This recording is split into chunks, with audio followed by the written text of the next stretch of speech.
Hi, everybody. Welcome to my channel. I'm so happy that you're here. I hope you click like, subscribe, and share. You know the drill. And this live is going to be on week 35 in our calendar. So from now to, let me see, till the 1st, till the 2nd of September.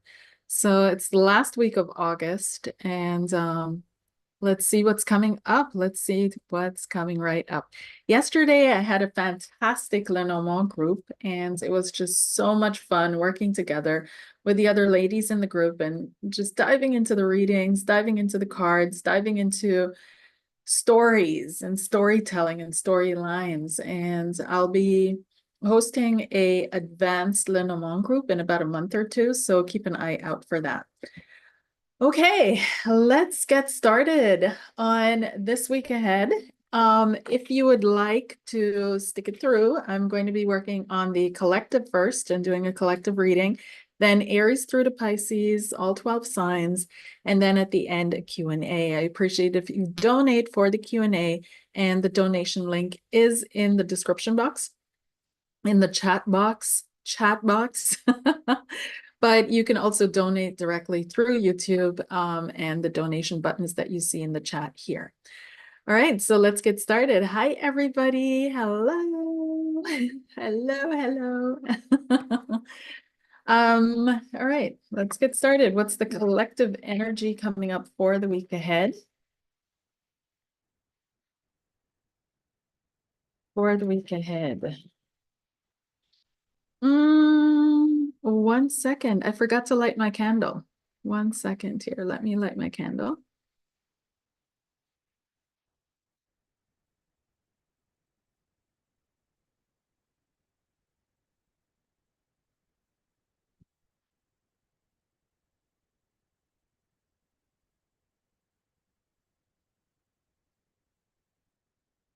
Mm.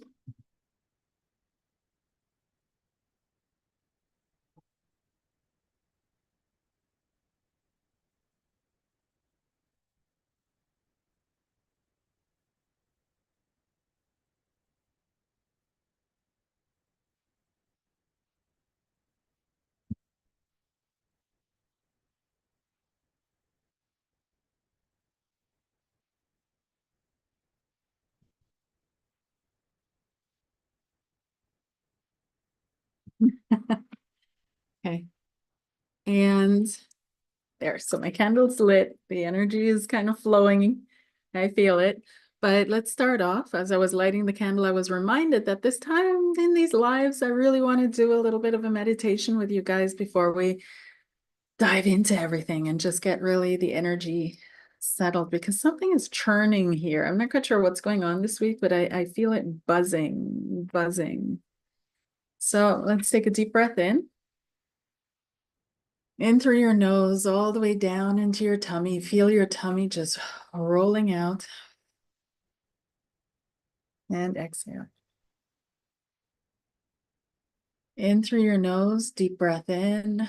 Feel that breath go up through your head, through your skull, cleansing and clearing everything, all anxieties, worries, thoughts, feelings, attachments, everything. And down through your torso, through your legs, into the ground. And another deep breath in. Hold for just 2 and exhale. Deep breath in. Hold for 3 and exhale. Deep breath in. Hold for 5 and exhale. Deep breath in. Hold for 10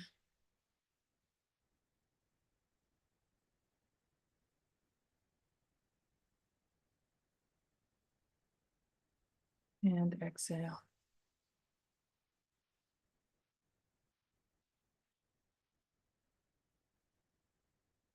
And just continue breathing deeply, holding, and then exhaling. Allow your hold to be longer than the inhale. The exhale to be longer than the inhale and the hold.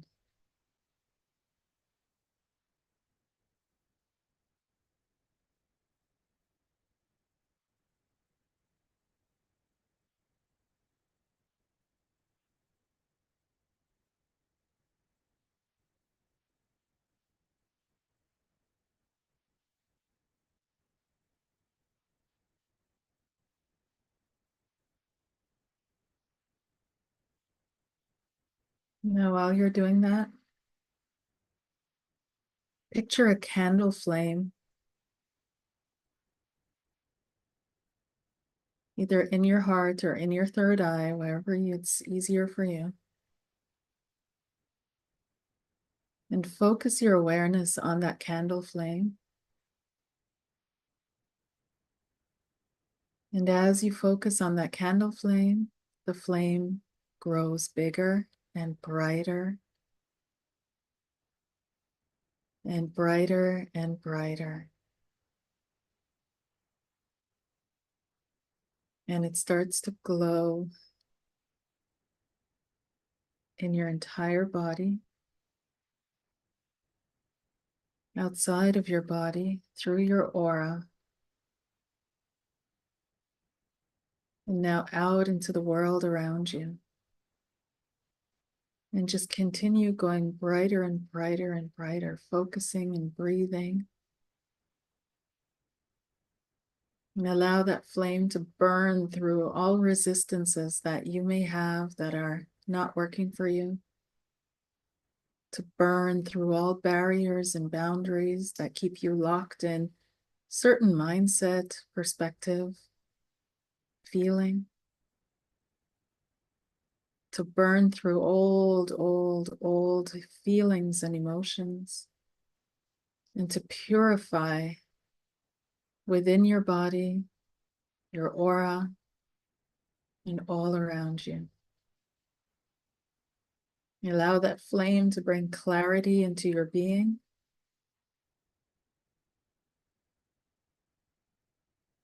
And light and peace into your experience.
Okay.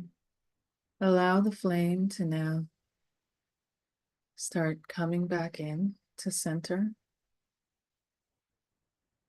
Allow it to get smaller and smaller until it's fully contained within you again. You're feeling purified, energized, clearer, stronger.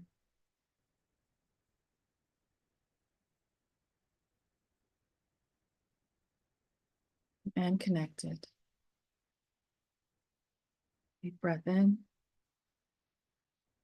And when you're ready, you can open your eyes. Now, this is something that you can do anywhere, at any time, under any circumstances. Just take a few moments, recenter, regroup, reground. Before you react, respond, cleanse through, and then bring it back. And then act from that space. All right, you guys, I hope you enjoyed it. Let's dive into the week ahead and see what's coming up. See what's coming up. And I had to turn the video off before because I'm only dressed from here up. I'm at home, so I've got big fluffy socks on, comfy shorts. And there's a party going on. Yeah, couldn't be on cam with that. Could not. Hi, everybody. Hi, CCG. Hi, Joyce Day. Hi, Jess. All right, the week ahead, the collective message. What's coming through, please? What's the collective message for the week ahead? What's the collective message for the week ahead? Let's see. Hey, there's a big focus on leadership and rulership in the week ahead, again, continuously. The card that fell out of the deck all on its own is the card of the King of Wands, or in this deck, King David. If you enjoy this deck as much as I do, I did do a review on it. It's the previous video to the last one I posted. Go check it out. So we've got the King of Wands here, and he's contemplating. He's sitting in contemplation and looking out at the world. He's looking at a book of law as well. As you can tell, there's a book open on his knees, and he's contemplating a lot of things, but one of the things is, it's interesting, this quote here: I have been with you wherever you have gone, and I've cut off all your enemies from before you. Now I will make your name great, like the names of the greatest men on earth. So there's definitely someone here who wants to be the greatest man on earth. I think we all know who that is, so I don't have to dive into that. So there's something going on with this week again around this person, or headlines around this person. Um, it could also be, though, 1 second. No, it's that one. It's that one. It's that one. This is not a king maker. This is the king who is showing up. It's not the king maker. So it's definitely someone who's in the public eye and who wants to be the greatest man on earth, who feels that he's a charismatic leader, who feels like, I don't know why people don't love me. What else do I need to do? And here we have the Two of Grains that fell out. And this has to do with business and commerce. So there's some kind of deals that are being struck in the background this week. Okay, there's some kind of deals that are in hidden, that are being struck in the background this week. I did read not to get too political, but I did read an article that's saying that RFK Jr. has given up or conceded to Trump and is now backing Trump. And Trump, in exchange, is allowing that, he's promising that all secret files, if and when he gets into office, around JFK's passing, would be unsealed and the truth would finally be revealed. So there's some kind of an exchange, I feel, because that's what came up to remind me of what kind of deals are happening in the background here. So something this week happening, maybe in the background, maybe in the foreground, but yeah, there's something going on here. Another one that flipped over is the Knight of Grains, and Jacob works for Laban. Yeah. So the cards are really talking about someone who's making a deal, who works for someone else, and in the hopes that they're going to gain something from that. They're going to have some kind of major gain from that. There's a total loyalty in the Knight of Grains. And as you guys can imagine, this is the Knight of Coins. So there's a total loyalty here in the energy of this person, not necessarily loyalty to this king, but loyalty to a specific cause, or loyalty to a specific way of, going about mindset, life, family, land. But there's an exchange. There's a straight up tit for tat. I'll do this if you do that. And this is somehow going to play a role this week. What else is coming up, please, this week for the collective? What does the collective need to know? What does the collective need to know? Or what can be? So another energy that's coming up this week, and this is interesting because I want to keep these, too many. Give me one. Another energy that's coming up this week.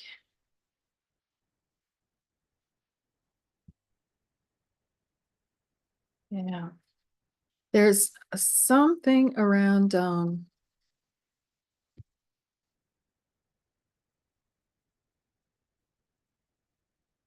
oh,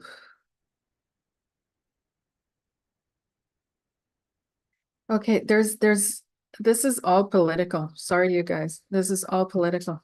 So we've got the magician, a person already in a place of power who's very charismatic. We've got the Four of Grains, which is holding on to the past, holding on to values, budgeting, budgets, possible, you name it. Then we have the Three of Cups, and we've got a young female in the Page of Swords. So a woman who likes to have a good time, a woman who who's very sharp, who's very witty, Page of Swords. And she's pictured here as Esther, who in the old Bible tales saved the Jews. And so someone who definitely sees herself as being in a saving position, saving someone or something. Uh, for some reason, Asia flashed across my mind. I don't know if this is Kamala or this is somewhere in Asia, because Asia flashed across my mind as well. And it feels like there's a woman who's being groomed for power, who's being groomed to take over. This feels like someone who's still very young in her mind, who's immature but smart, who can grow into her role, but is a little bit young, on the young side right now. And there's something about hoarding goods, hoarding material, hoarding for God knows, a rainy day, you name it. But whichever this is under a dictatorship. This is under a dictatorship. I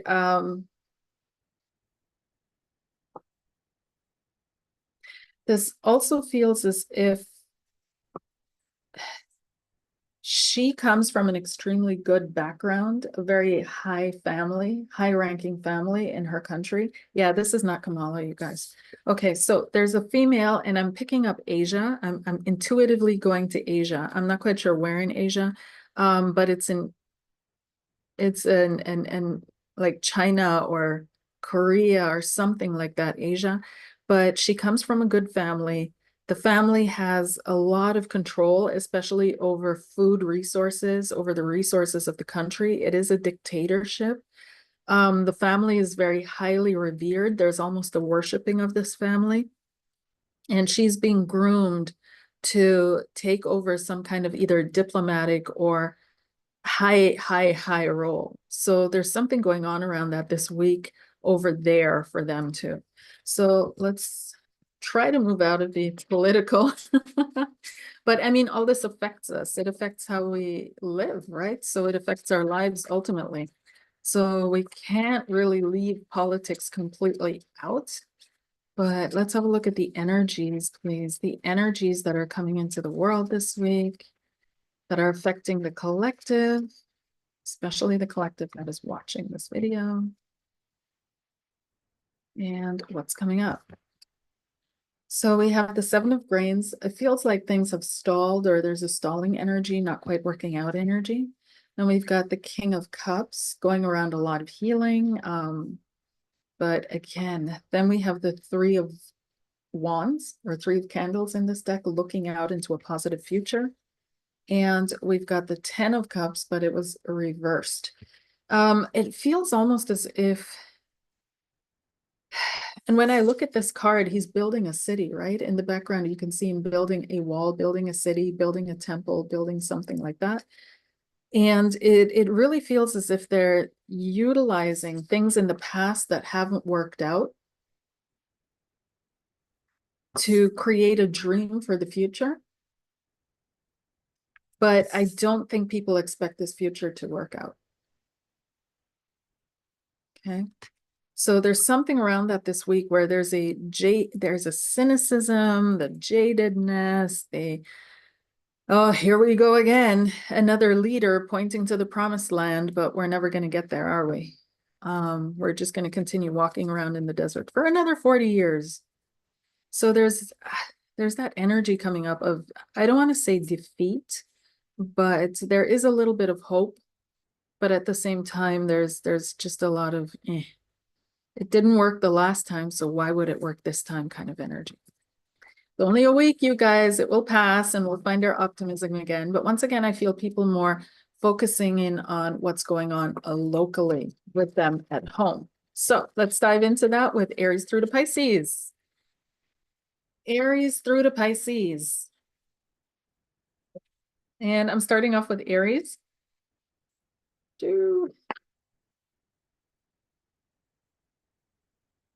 Let's see here.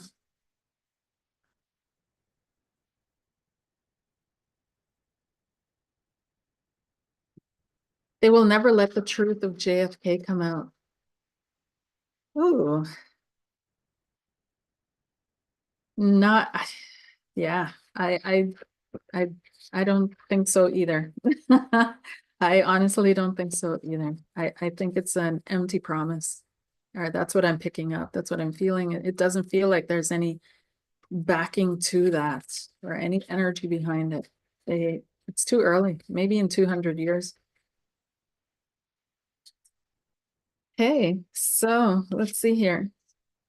Aries, what's coming up for you in the week ahead? The week ahead for Aries, please. And let's see, problem, solution, outcome. Aries, you've got the problem of, oh, there's just a lot going on in your arena right now. And you may be finding that there is a lot of opposition to what you want to have happen or what you want to achieve. It also feels like you're kind of cutting yourself off from the toxicity behind you. You're leaving the toxicity behind. You're not looking at it. You're not letting yourself be influenced by that, but there's still a lot going on around you. So there's some uncertainty, but you refuse to remain uncertain. It's like, I've made my decision and I'm moving forward on the decision. I don't care if you like this decision or not. You've come into the space where you realize, I don't have to make people like me. I don't have to make them like my decision. They don't owe me anything. I don't owe them anything. I'm just going to do me. So then you have the Six of Coins coming up, which is generosity, right? So remember to be generous this week. Whatever comes your way, Aries, be generous in your response. So if somebody asks you for some time, be generous with your time. If somebody asks you for advice, be generous with your advice. Don't hold back. Don't gatekeep this week. The solution to your problems, because this is the problem solution outcome spread, is literally being generous, being open, and then seeing what returns because of that. The outcome for you, Aries, this week is the 10 of Cups. So by the end of the week, you'll be probably happy that this week is almost over. But you'll be enjoying yourself. You'll be having fun. There's something that's going to work out for you emotionally where you're going to feel emotional pleasure, emotional completeness towards the end of this week. Okay. So in the beginning of the week, you may be starting off with some confusion. You may be starting off with some irritation, and you're walking away, though. Also, I'm hearing you're walking away from the voices within your own self. So it's not just external, it's within you. Your voices of doubt, your voices of fear, your voices of concern, all of that. You're saying, you know what? I can't fix it. I don't want to fix it anymore. I'm just going to turn my back on it, walk away, not feed these voices within anymore. And eventually they will die off, and they do. Okay, so by the end of the week, you've made it. Don't forget what you did to get where you got to by the end of this week, because we tend to take it for granted. You know, when we get to a good place, we kind of forgot what it took, and then we don't maintain, and then we have to start all over again. Okay. So let's see, Taurus, what's coming up for Taurus this week? What does Taurus need to know? Spirit, Taurus, please.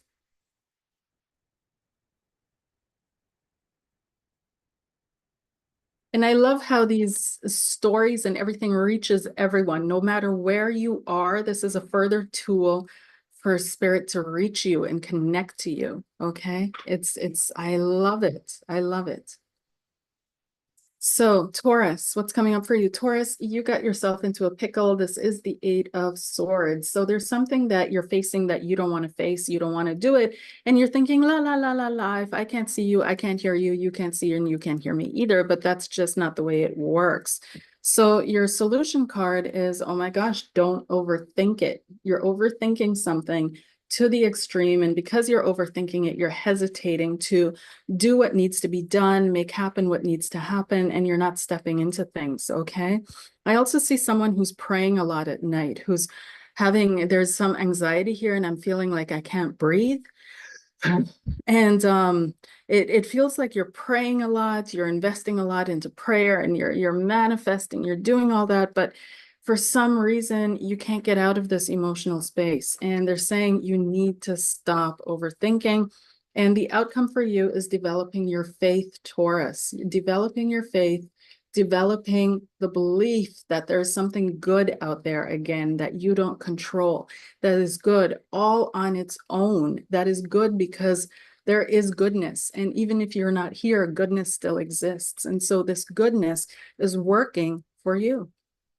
And so it's time for you to develop your faith again. This is all about, like, you have to have faith in something this week. You have to have faith in something bigger and higher and more than you, Taurus. And it's time for you to tackle that again. And try letting go loosely of things, like try letting go of small things and then moving into the bigger let goes, okay? So that you're not over controlling, overthinking something. Now, I'm also feeling that there's a lot of expectation being put on you, Taurus. There's something that people expect from you. There's a lot of draining energy that I'm feeling going off to the side here. It feels like, I don't know if you're supporting someone or your work is important in the sense of there are a lot of people that depend on you, but there's some kind of dependency here, and you're the go-to person. You're the one that people go to look for solutions, and you don't want to tell them, I don't have a solution to this. I don't know what to do here. And it's starting to really eat at you, okay? So I feel setting boundaries and working on developing faith again, realigning your priorities and realizing you don't have to do everything alone, that there is support, that there is a benevolence and a kindness in this universe that is there for you as well. Okay, moving on to Gemini. Gemini, what's coming up for you this week? Gemini. What's the message, please? For Geminis, what's coming up? We've got the Ace of Cups, Gemini, the Ace of Cups. So it's starting off beautifully for you. The Queen of Cups, ooh, a lot of reflection, a quiet moment this week, and the Page of Swords. So I feel like this week is a week of just basically getting settled within yourself, Gemini. It's not too much of a week where there's a lot going on externally. You're mainly focused on reflecting, appreciating, putting around the house, making things comfortable for you, doing things that are comforting, and maybe reading or learning something, studying, that kind of thing.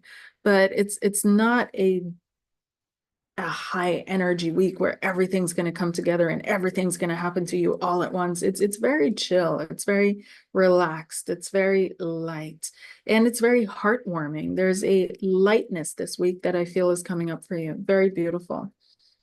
The Ace of Cups is also indicating a possible new romance, a possible new connection that may be coming up for you. And it's very playful. It's getting you in your feels, Gemini, where it's very playful, it's very light, you're feeling soft, and there's a lot of exchange, like a lot of quick exchanges. So emails, text messages, that kind of thing that is also going on. So it is a little bit of a flirty energy, but not too much. It's very gentle this week for you. Awesome.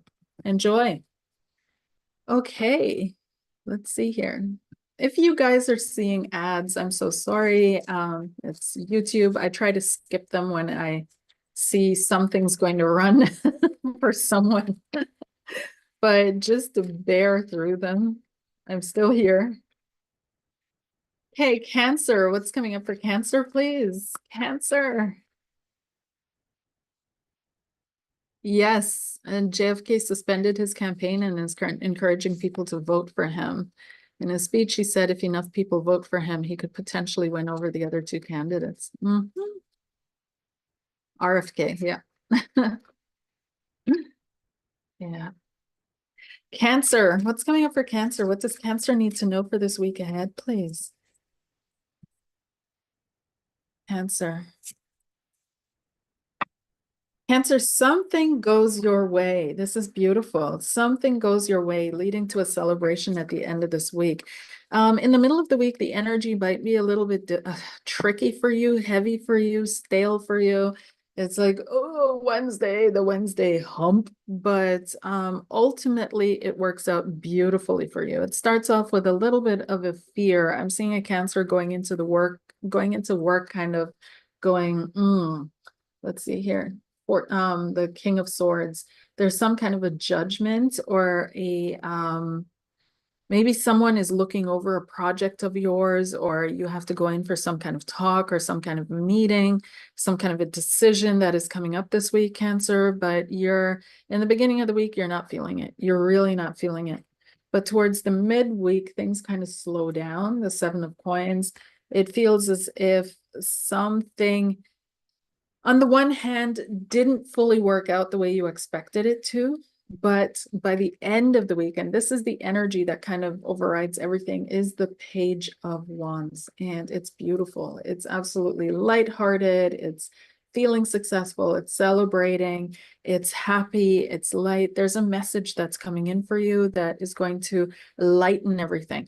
Maybe you're waiting for something, it's like you're waiting for something, Cancer, and it's not coming in at the beginning of the week, but it's coming in at the end of the week. And it's going to be a positive response. Whatever it is that you're waiting for, this feels like a yes or a positive response in some way, right? So it's something to give you cause for celebration, okay? It does also feel, for some of you, you may be dealing with an air sign, Gemini, Libra, or Aquarius. And this is someone that I also feel you never felt like you could win over them, but then you do. You felt like there's so much more than you, or heavier than you in some way, energetically more than you, but then you do. And you win by just being you. This is beautiful. So this does feel like a workplace situation. I'm going to be honest. There's not much. I'm not picking up the romance in this. Okay. Leo, what does Leo need to know? Leo, for the week ahead, what's coming up for week 35 for Leo? Leo, what's going on for Leo, please? Leo, problem, solution, outcome. We've got,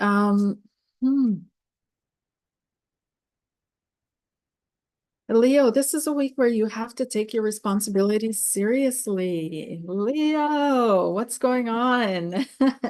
There's something that you're avoiding. You're avoiding taking something on. The card that came up for you is Judgment. And then the Ten of Wands is the solution.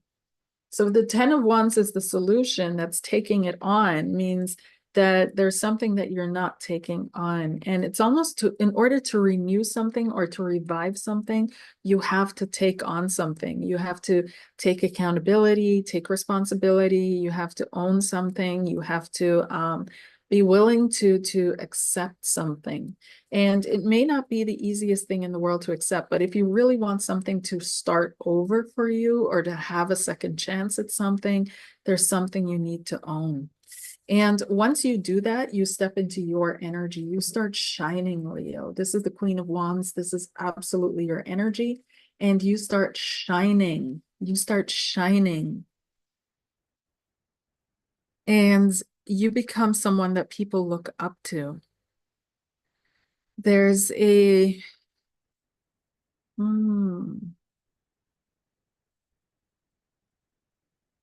yeah, there's a serious feeling of avoidance in these cards. Yeah. And there's a promise coming from Spirit that if you do not avoid, if you step into something, then the promise is that this will elevate you. It will lift you into a higher space. It will make you visible as a leader. People will look up to you, and you will take on your natural authoritative role. So whatever that is, you will have control over a situation or over your own life again, whatever that may mean for you. Okay. But there's some kind of a renewal or a restart or a new beginning, fresh beginning that's not happening because you're not owning something, Leo. It's time to own it and take back the authority, take back the power in your life. Okay. Moving on to Virgo. What's coming up for Virgo, please? Virgo. Virgo. Virgo, the first card that fell out for you is the Queen of Swords. So being very observant this week.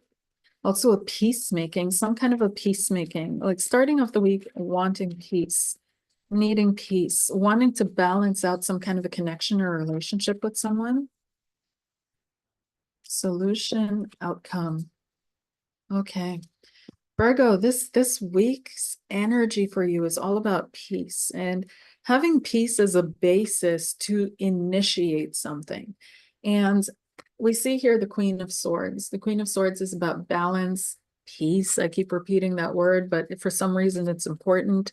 Harmony, harmonizing things again, a reconnecting with someone. That's what I'm picking up as well too, because it's you already have peace with those you don't know, and as you get to know them, then you start getting into disagreements and so on and so forth, and then you fall into whatever you fall into, and then you have to create peace again. But initially, in those first moments of meeting someone new, there is peace. So I'm feeling like in this case, this is someone returning to you, Virgo, someone coming back, something coming back around again, and either you're tossing it all in the fire, the Ace of Wands, and just saying, tabula rasa, I'm starting over. I'm not doing this anymore. I'm done. And really taking that energy and creating something new with it. Or you both feel like you can restart something, rekindle something. I'm going to go with you saying, this is done. I'm going to leave this behind. And this is okay the way it is. I'm not going to restart. I'm not going to try. I'm not going to invest. I'm good. I'm good. But there is a desire for you within you for peace with this person. It is a person. It's someone that you hoped for either a friendship with or a relationship. But there's a deep desire for peace with this person, but not at all costs. So at the same time, you have the energy to restart something. And here we have the Knight of Swords. You're going to make this decision pretty quickly and move on pretty quickly from this.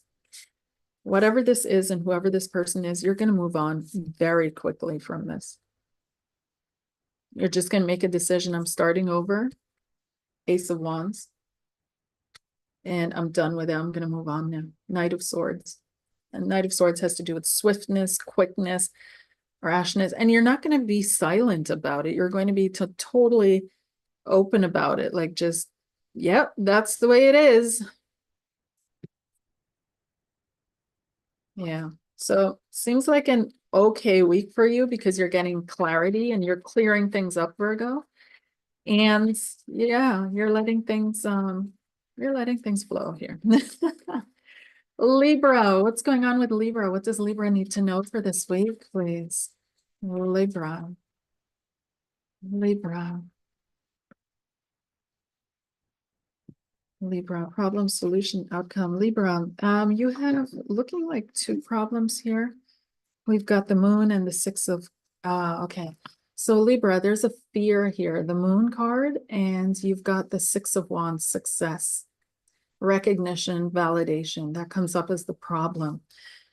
So there's a real fear here about making the right choices. And if this choice is going to lead to success, to lead to what it is that you want, to some kind of a breakthrough. You may have been plugging hard, investing a lot, pushing, working, just really pouring yourself into something and you're wondering, is that enough? Was that enough that I did or that I've been giving? Is that enough? Is this going to lead to some kind of breakthrough?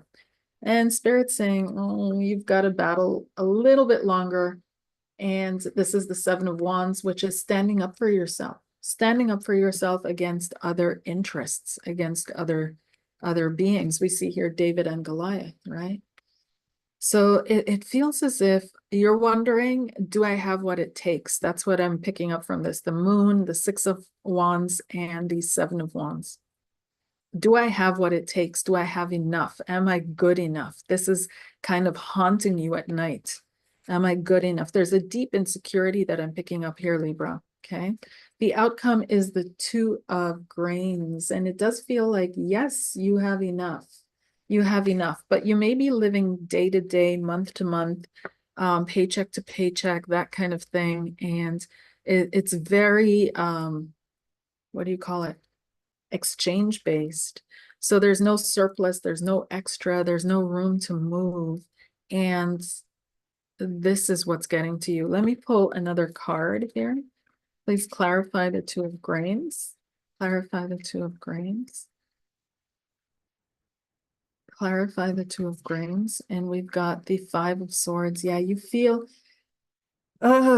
you've got to stop fighting yourself, Libra. You've got to stop fighting yourself. There's this feeling with the Five of Swords that you've already defeated yourself. You don't believe in yourself anymore. You've already given up on a certain level. You're used to the fighting, so you'll just continue with the Seven of Wands. You're used to it already. It's no big deal to you. But mentally and on a soul energy level, you've given up. And this is why you're having these dreams at night, these feelings at night. I'm not good enough. I can't do this. I don't know if this is going to work, but it is going to work. It is going to work. But your Goliath, that you're fighting is yourself. It's nothing on the outside. It's within. It's the voices that you listen to within, that you cultivate within, Libra, and that you're nurturing within. You have to change those. You have to defeat those. You have to change those because success is guaranteed for you. Okay. Success is guaranteed for you with whatever your endeavor is. You've got what it takes. You're more than enough. Success is guaranteed for you. Whatever you can conceive of or dream of is meant for you, Libra, but you've got to defeat the voices within that are telling you otherwise. Okay, what's your message? Moving on to Scorpio. Scorp, what's your message for the week ahead? What do you need to know? Scorpio. Scorpio.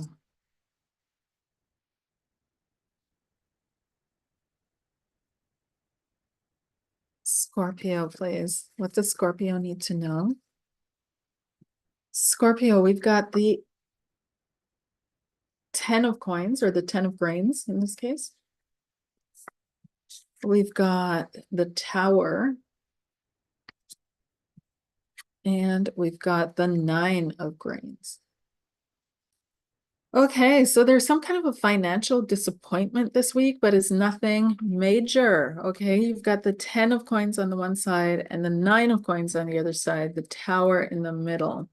So for some of you, maybe your investments didn't come around the way that you expected or hoped they would, but you will be able to retrieve quickly enough. It feels as if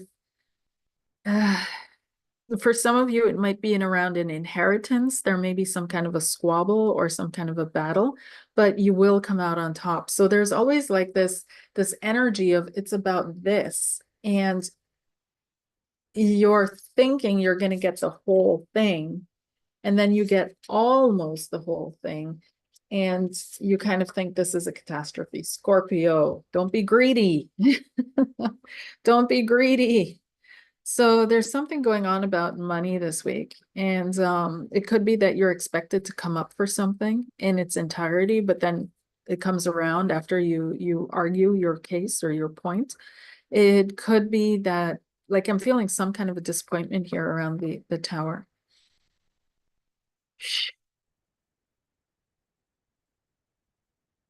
There's also a protection or a safeguarding energy that is coming up for you this week, Scorpio. It feels like you're safeguarding yourself or planning on safeguarding yourself. Some of your plans financially are not going to work out, but that's fine. It's only a week snapshot. You're still going to end up on the successful side of things, on the right side of things, 9 points or 9 grains. It's still going to be okay, but yeah, there's just a disappointment ahead, okay? You'll survive. You will, I promise. And otherwise, there's something about, oh, okay. There's also something about, for those of you that have children, there's some kind of a disappointment maybe that your child is going through or that you're going to go through because of this child. It may be that you refocus on yourself, Scorpio, that you feel like, you know what, I invested in my offspring and this is how they treat me. Fine, I'm going to do things on my own. That's the energy that's also coming up for me. Okay, so there may be a withdrawal from a child or an offspring, and not a cutoff, just a withdrawal. Okay. Some of you may be cutting someone's allowance, cutting it down a little. But there's something with offspring, cutting, disappointment, withdrawal, and but not a total cutoff. Okay. The week will pass. Moving on to Sagittarius. Sag, what is going on with it here?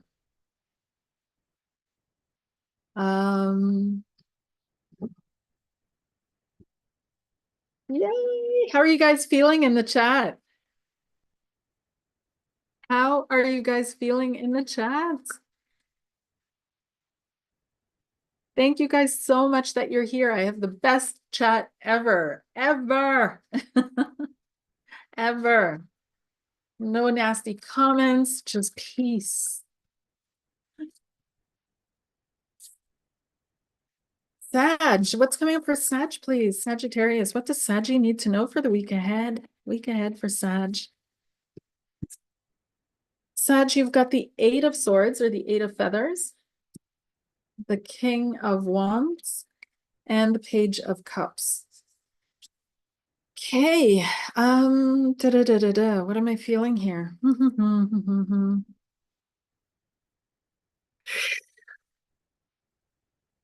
There's some kind of a decision you're having a hard time making, Sag. It feels as if you don't know which way forward is the right one, and you're being guided to follow your heart. But you're like, I really haven't developed that connection to my heart, so I don't know if I should follow it. I don't know if it's the mature thing to do. And I want to listen to the more mature side of myself. But the more mature side of myself is telling me to do something that I don't want to do. Following my heart would be, I feel, you feel it would be immature, but that may not be true. It may be that you're putting together joy and immaturity, having fun with immaturity, and that lets you feel unsafe. It's almost like in order to feel safe, I have to be mature, I have to be responsible, I have to be grown. I can't be doing childish things. And it's got you in a little bit of a pickle here because there's something you really, really, really want to do that you're really feeling called to do, but you're hesitating because you're like, oh, I don't think it would be right. But following your heart is right, right? So here's your mature side. Here's your heart side, very innocent, very naive, very open, very giving almost as well. Not expecting, and it's got you in a pickle, so you don't know which side to decide for, Sag. Let me pull one more card.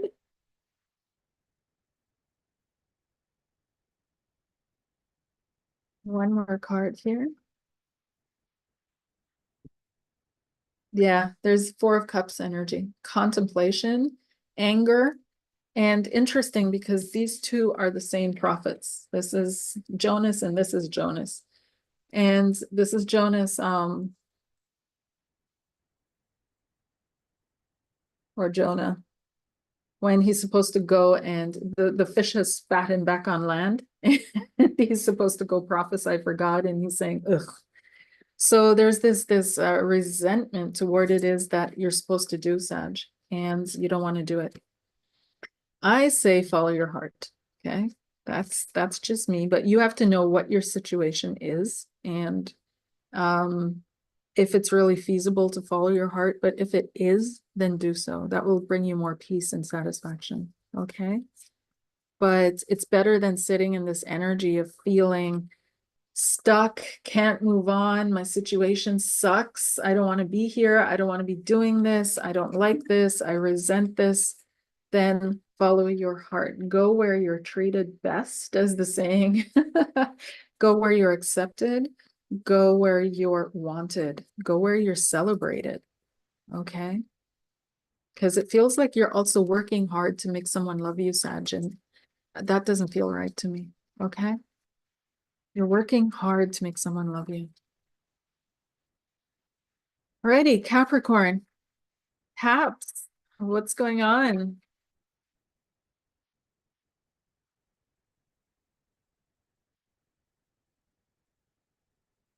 Caps. Happy Capricorn. Capricorn. What's going on, Cap? Capricorn, you've got the moon, the Knight of Grains or Coins, and the Two of Wands, or Two of Candles here. Ooh, Cap, it's time to switch it up in your place of work. Okay, that's what it's a lot this week, seems to be more about work and your own personal things for all signs. It's not so much about the romantic relationships this week. What already is will continue to be, I feel, in that regard. But when it comes to your career, there's a decision that's ahead of you, Capricorn, and it's causing you sleepless nights. It feels like I don't know what I'm supposed to be doing, so I'm just working for someone else or doing something for someone else, which I really don't want to be doing. So I'm daydreaming here on somebody else's time. And it's like you have to make a choice. You have to make a choice. You have to get your feet wet. You have to dive into the deep end. You have to commit to something, and you're just not seemingly ready. I also feel if you're working a job right now just to bridge things over for a while or just to do something, it's not going to last too long. There's something new, a new opportunity is coming your way, Capricorn. And then you're really going to have to make a choice, but a new opportunity is coming your way. Mm, one more card here.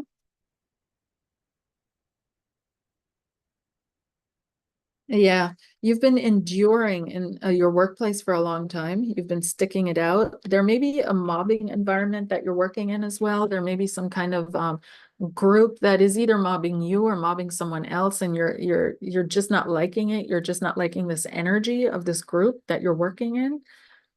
And you feel like the odd one out. You're the one that thinks differently, acts differently. So you just keep your mouth shut. You don't really get into things. You keep your mouth shut. You go to work, you do your thing, and you go, but you don't feel good about it. So a new opportunity is coming up for you this week. But it's a slim door opening, and it's really calling you to have faith and to make the leap and to make the jump. Okay. Hey, moving onward to Aquarius, and then we're almost done. Then we're at Pisces, and we get into the Q&A. Yay! Aquarius, what's coming up for Aquarians? Aquarius, what's the message for Aquarius this week? Aquarius, we've got the Soul, the Fool card here. We've got the Five of Cups, and the High Priestess. Okay, you've had to be authentic in a specific situation, Aquarius. That's what I'm feeling and hearing. You were your authentic self, opened up your heart, wore your heart on your sleeve, completely were out there, and now you're paying the price. And you're completely withdrawn again. You've pulled yourself back from someone, something, someplace. You don't want to put yourself back out there again. You feel like you're getting your head chopped off, and now you're just listening to your inner realm. You're taking care of you. I feel like you need a break as well, some kind of a holiday getaway, taking care of your own self, of your own inner world. Again, it's important for you, Aquarius, during this week to be connected with people that support you as you are. People where you don't have to put up walls, boundaries, and all of that just to deal with them, or play games just to get along with them. Tell them half of these things and the other half you don't tell them. Pretend you're something when you're not. All of that. You don't need any of that this week. It feels like you really need to surround yourself either with just yourself or people that you can be absolutely yourself with, because something happened here where you were yourself in the wrong environment and you got smoked. Okay. And you can see that very clearly, I think, here with the Soul and the Five of Cups. Okay. Either someone didn't, they didn't validate, acknowledge your feelings, your emotions, your reality of things. But you're just, I'm not going there again. I'm literally feeling it in my body. I'm not opening up to that again. I'm not going there again. But the good thing is, Aquarius, they didn't eat your soul. There are some soul eaters out there. There really are, that munch away at people's essence. And you didn't run into that. This is an ego bruising, which you will survive. You're going to get over it. And it's good to, withdraw a little bit. And at least these people outed themselves, whoever this was that you trusted, at least they outed themselves. They showed their true side. Now, another thing that I'm picking up, and this is for those of you on a different kind of timeline, is that authenticity will pull you out of the negativity that you're experiencing. You're bottling yourself up, you're keeping yourself small, you're keeping your insights to yourself, your gifts, your talents, your artistry, all of that. You're not expressing any of it, Aquarius, for fear of exactly that being shut down. And it's causing you pain. So it's almost like follow the pain. Why are you in pain? And heal that. Because this is the solution card. It's like you don't have to be in pain. And just be authentic when it comes to your work, when it comes to your artistry, when it comes to what you can do. Yeah. So some kind of a shining light here. Pisces. What's coming up for Pisces, please? Pisces. This week ahead, Pisces.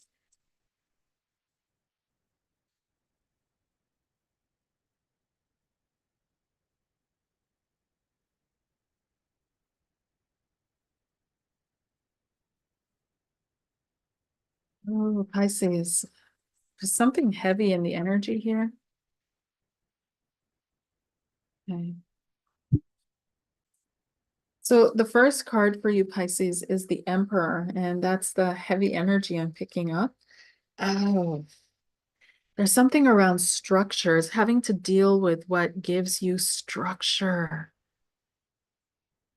You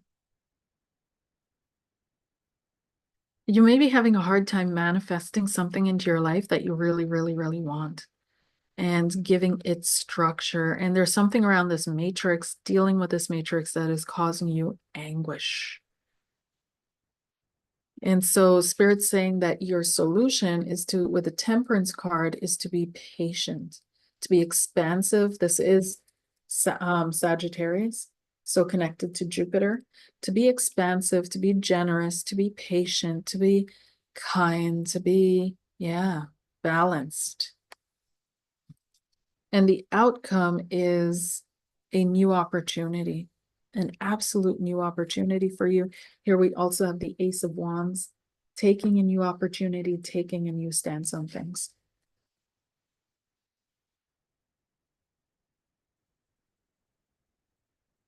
Mm.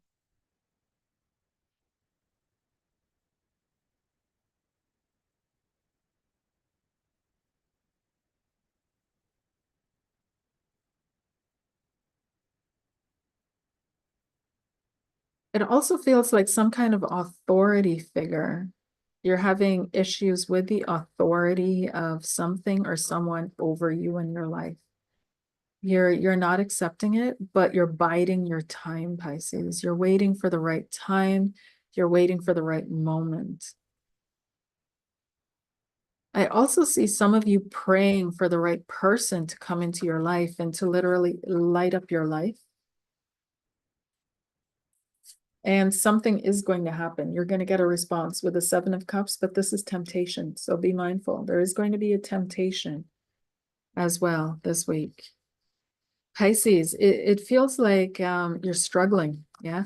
It feels like you're struggling because it feels like I get the impression and the energy. I've got my feet in molasses and I'm trying to move forward in the swamp and it's not letting me.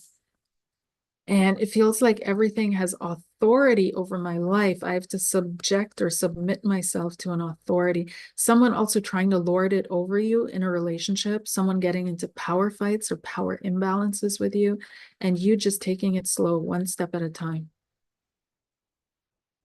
Okay, but you will make it through. By the end of the week, something new is going to pop up for you. You just have to hang in there. Just be balanced and hang in there. Okay. Alrighty, so that was Aries through to Pisces. Woo, I made it. It is so like you're at Cancer and you already want to get to the Q&A. The Q&A is where I find my joy. Okay, so if you guys have any questions, don't hesitate. All the way at the top is I've pinned it now. If you want to go through my website to donate, but you can also go through the chat box at the very bottom. If you have any questions, I'm more than happy to pull cards for you. Yay! Don't forget to sign up for your own personal session so we can really truly deep dive into what's coming your way, what's happening next for you, what's going to open up next for you on this timeline, what areas you can utilize and work with to co-create with the divine on making this your most blossoming season, your most blossoming moment in your life. Yes. And to also double check your decisions, is it going to lead you to what you really hoped you're going to get? I had a fantastic time yesterday with the Lenormand group. I think I said that in the beginning. Yeah, I just thought about them again and I thought, wow, such beautiful ladies, amazing energy in the group, just beautiful.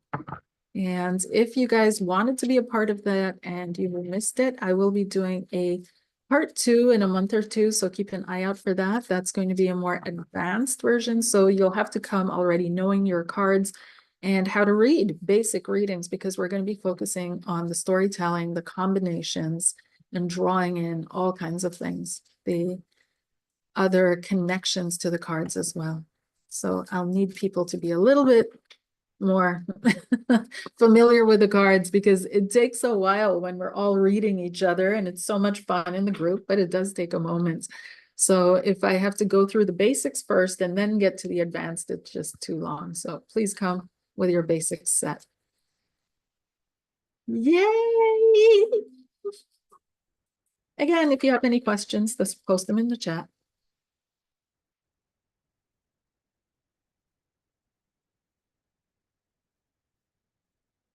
Yay! A card for the friendship between Caitlin and I, please. Caitlin.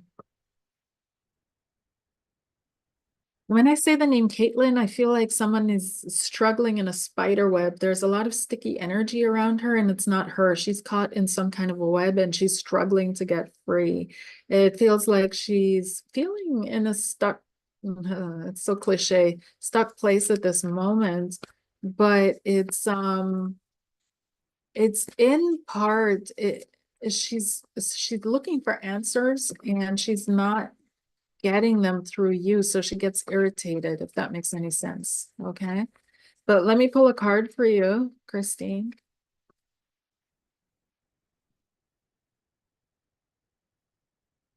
Christine and Caitlin, friendship, please.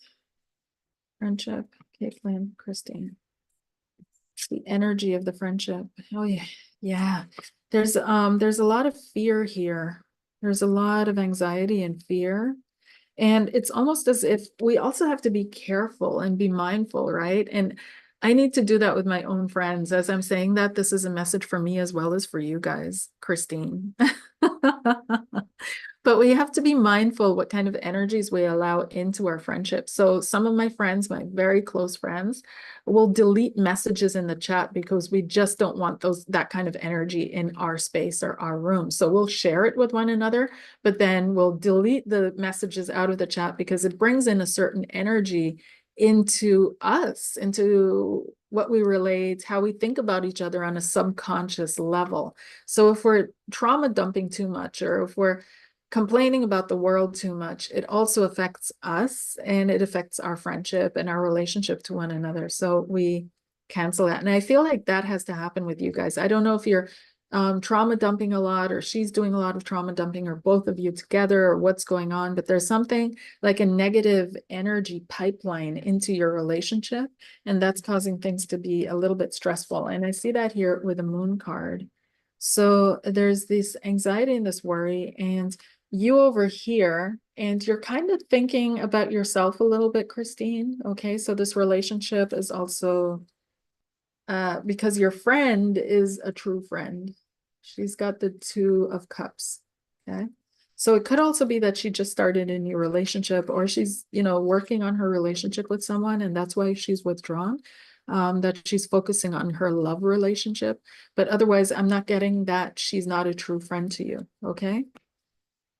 But it may be that you guys are, what you're talking about and sharing is affecting the energy, changing the energy, and that she has more to focus on than herself. Okay.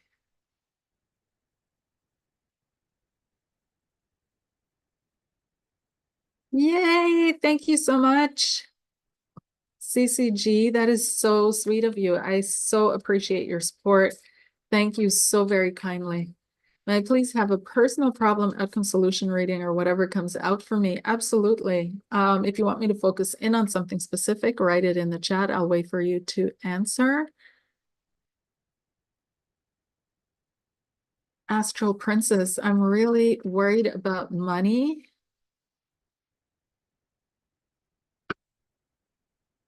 Yeah, Astral Princess, there's something going on where you really have to be mindful within yourself. There are too many fragmented parts of you, or various voices within you. Actually, I'm going to be posting an interview tomorrow with one of my go-tos. She's an internal family systems therapist, and just amazing. You guys are going to love the interview with her. She's so beautiful. And I feel like, because the minute I pulled up this card and the Five of Swords, there are aspects within you that are super sabotaging, because sometimes when we're trying to manifest something or bring something into being, it's and not just the outside world, it's like our inner voices themselves, aspects of ourselves that are really there, that are not integrated, that start sabotaging what we're trying to have come about. So we have to make peace with those aspects of ourselves before we can manifest something into being. And I feel like that would be the case with you. Okay. There's, with the Five of Swords card, I know there's an inner battle going on. So this can be different value systems between different ages of you, or what have you. Okay. All righty. So no particular question for CCG. So we'll just do a general problem solution outcome. What the spirit wants CCG to know.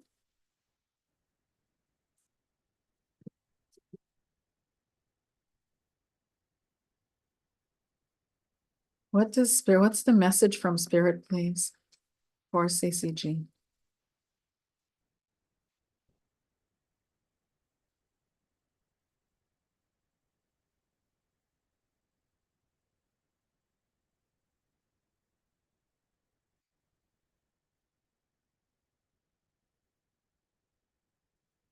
CCG problem, solution, outcome.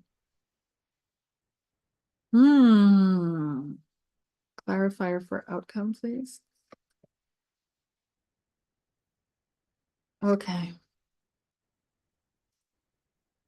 It feels to me, the problem that is shown up here is the Ten of Cups, finding emotional balance, harmony, equilibrium, joy, that life that is being sold as your happiness and bliss, being in that space where you feel like everything is just right and perfect, just the way it is.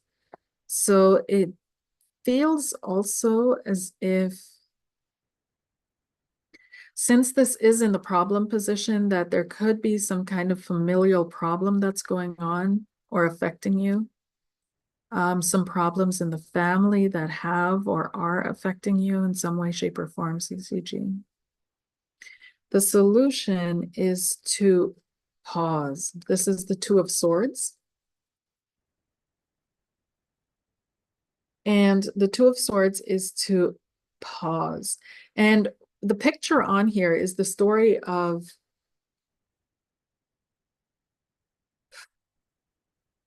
Abraham.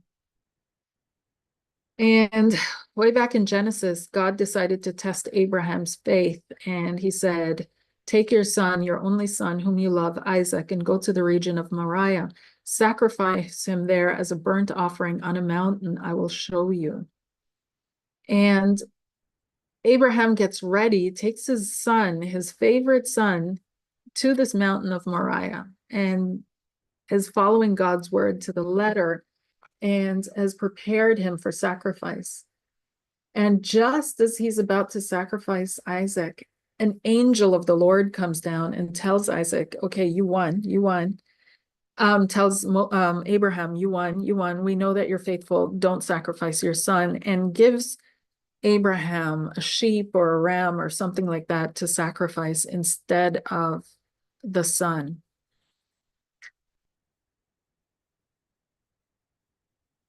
Abraham probably moved really slowly on these orders. And there was a moment where he probably just paused and listened in and always made sure, do you still want me to do this, God? Do you still want me to do this, God? Do you still want me to do this, God?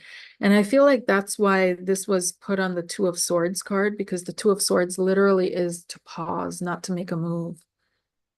It feels like it's time for you to listen in again, CCG. Listen in to what is really being told you to do. Don't look at the outer world or what outside is telling you to do or what happiness supposedly is, but to really feel into what your happiness is, what you're supposed to and expected to do here. And don't look for external validation. In the rarest cases does it come. The outcome here is the Five of Cups. So again, looking to see, handling it, taking care of your emotional state of being right now.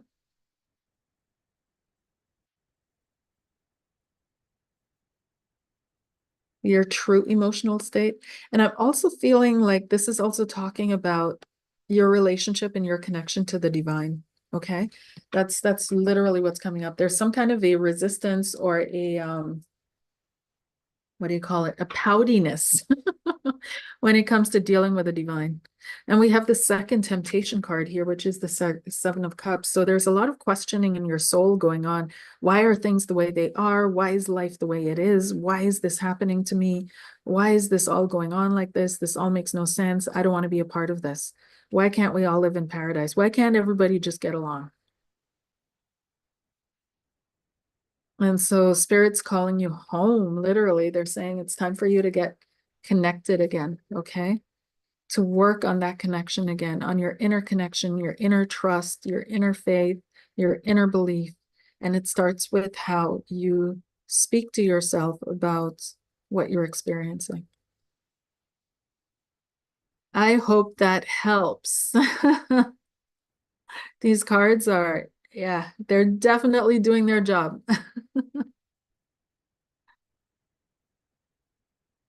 Hey.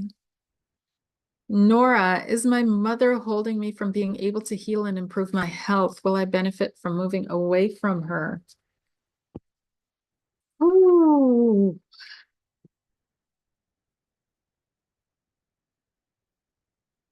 Instantly, I do feel like there is a connection between you and your mother that is not healthy, Nora. And I don't feel moving away is going to solve that problem, though. I feel it's you learning how to separate yourself internally from her and allowing yourself to mature, allowing yourself to not put her in the mother position anymore, but to see her as a woman in her own merit. So a little bit of distancing inwardly more than externally, that will help, because externally you'll be halfway across the world and you'll still be suckered in.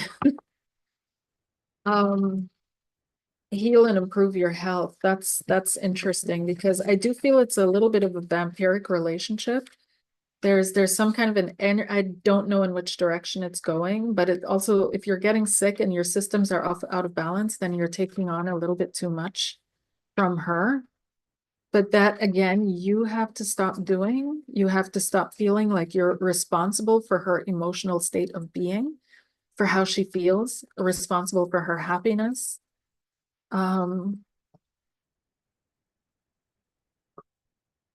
Spirit, what does Nora need to know? What does Nora need to know? Yeah. So unreal, but Spirit is talking. They're saying the authority is too much. We've got here the Emperor. Your mother has some kind of, energetically speaking, she may be very feminine, but energetically she's taken on a masculine role, and she's able to penetrate your energy. Then we've got the two of you, literally. This is the two of you, you and your mother, Nora.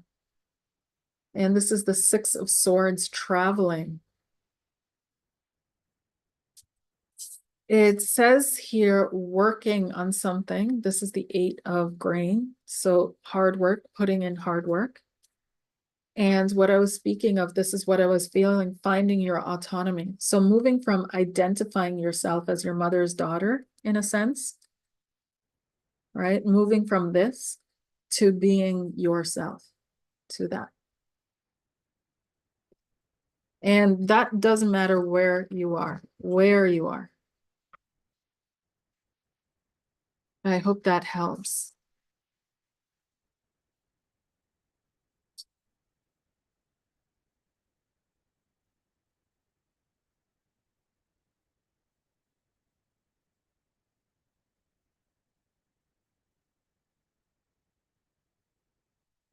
Alex, I feel beyond stuck financially, no friends, and a terrible roommate. How can I feel happy again?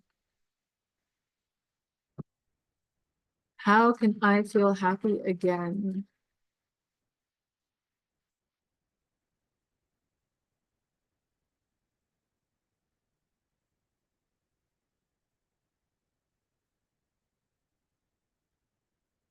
Truth seeds, tarot is divination, invoking spirits. We're all gonna die. We're gonna go to hell. Oh my gosh, please stop.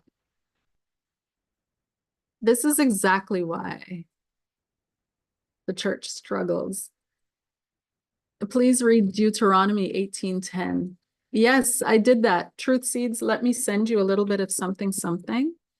And I wrote this quite a while ago, and I absolutely love it. And I need to bring it back out again. So I'll send it to you here in the chat. There's a reason you came my way. And a lot of people are Christian without knowing why they're Christian. They were born into it, or they like the pretty pictures, or they like the feeling of togetherness, or the collective mindset that can come up when you're joining like these big cultish like followings. And they really get brainwashed into Christianity instead of really understanding the beliefs that underlie true Christianity. They fall for the tradition. They don't fall for, and tradition in the religion, they don't actually fall for the teachings, because they don't even understand where Christianity originated or came from. They just, run with it. So when I start talking about the three emperors that created modern Christianity, and when they don't know what I'm talking about, when I talk about Montanism and how they were doing channelings and psychic readings in this Christian sect, they don't know what I'm talking about. When I talk about all these things that were before their version of Christianity, they have no clue. So how can you say you're a Christian when you don't even know the roots of your your beliefs or where it originated from, or the people at least know of the people whose minds created the concepts that you now choose to believe in and choose to say this is coming from God. See, I believe I go back, way back. I'm not doing modern day Christianity. Okay. So let me send you this truth seeds. And you look into it before you answer, right? You look into it before you answer me. And we'll then talk about the Edict of Thessalonica. We'll talk about Constantine the Great. We'll talk about Montanism. We'll talk about all these things, okay? But until then, I don't want to hear peep. So let me share this with you. 1 second.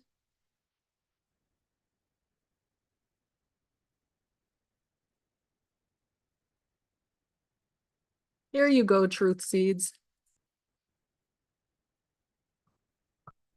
And yeah, that's exactly it, because the Bible says so much that I'm pretty sure Truth Seeds is doing as well. There are so many rules. Let me just tell you what the Bible tells us we're not allowed and supposed to do. And it's in that link that I just sent you guys. So what, according to the Bible, are we not supposed to do? 1 second here.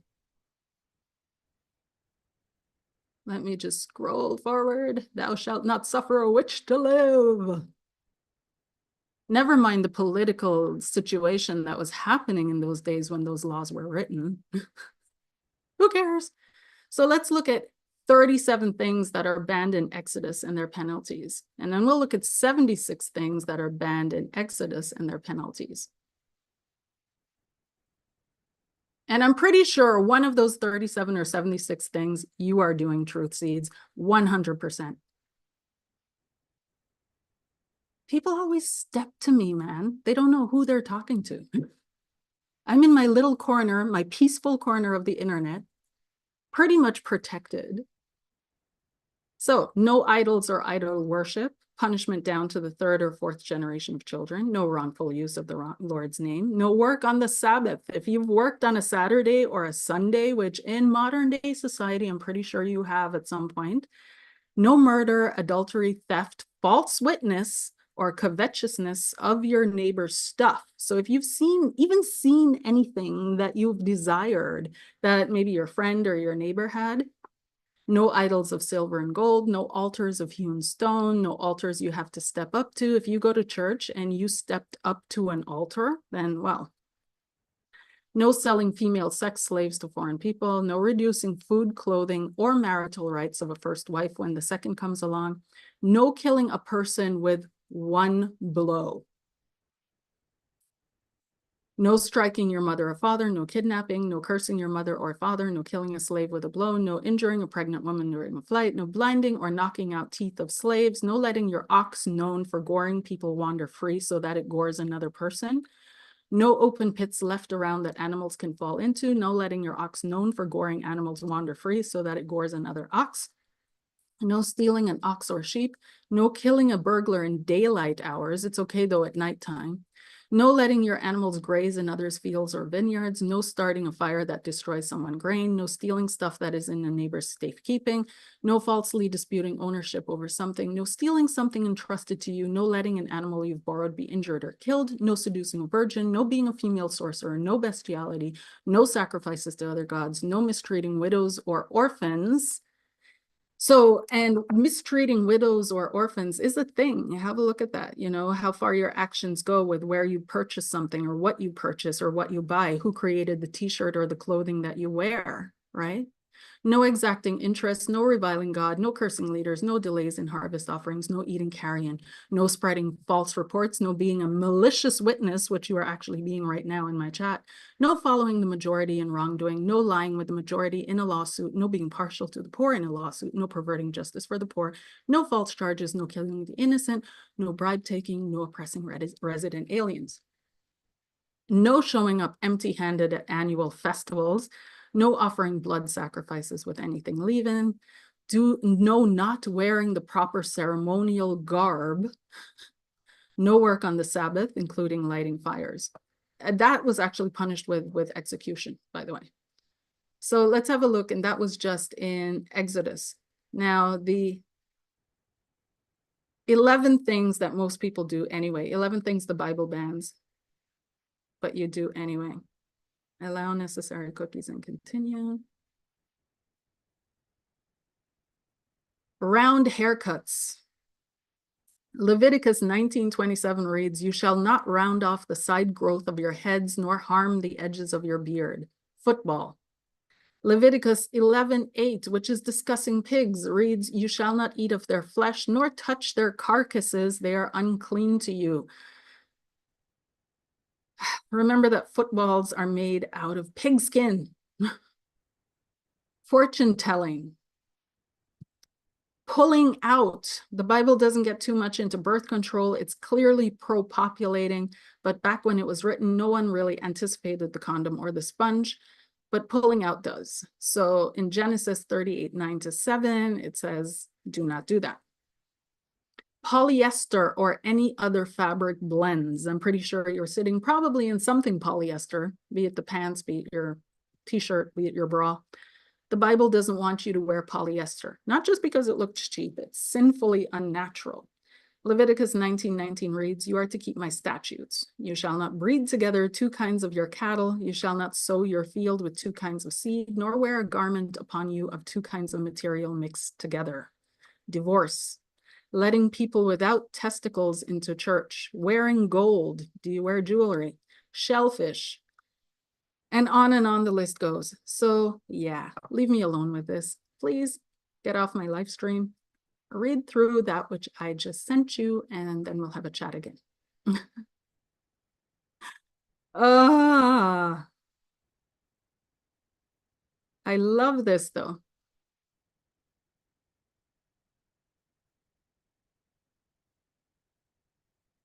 Please repent. I know it's wrong.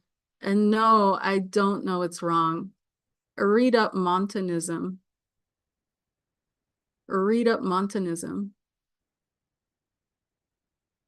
Actually, fortune telling, it's what they did way back when the church fathers, and these were men, were in the ancient